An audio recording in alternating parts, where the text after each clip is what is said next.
मनोज जरांगे पाटील यांनी आंतरवाली सराटीमध्ये 30 मे पासून पुन्हा एकदा आमरण उपोषणाची हाक दिली आहे। फडणवीस सरकारकडून वारंवार फसवणूक आणि विश्वासघात झाल्याचा हल्लाबोल जरांगेंनी केला।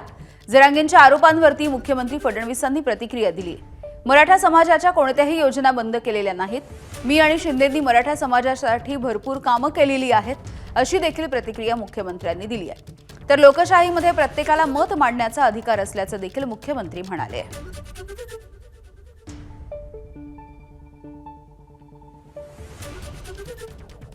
जो माणूस प्रमुख मुख्यमंत्री त्या माणसाकडूनच आम्हाला असे आहेत ना, त्यांनी जी.आर. काढलाय, त्यांनाच भांडण आहे ना की जी.आर. काढा म्हणून। त्या जी.आर. काढला त्याची अंमलबजावणी करा, प्रमाणपत्र द्या, त्यांनाच भांडावं लागणार ना। दुसरं आमचं म्हणणं आहे, आम्ही सत्तेवर बसवलंय त्यांना, त्यांनी मराठीचे मन जिंकावेत बस। कुठेही मराठा समाजाकरता आम्ही केलेल्या योजना स्लो केल्या नाहीत, बंद केल्या नाहीत, उलट अधिक ताकदीनं आम्ही त्या चालवतो।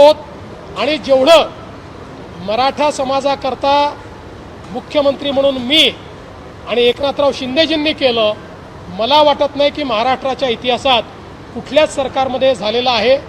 तथापि लोकशाही आहे, प्रत्येकाला मत व्यक्त करण्याचा अधिकार आहे, त्याला तुम्ही थांबवू शकत नाही।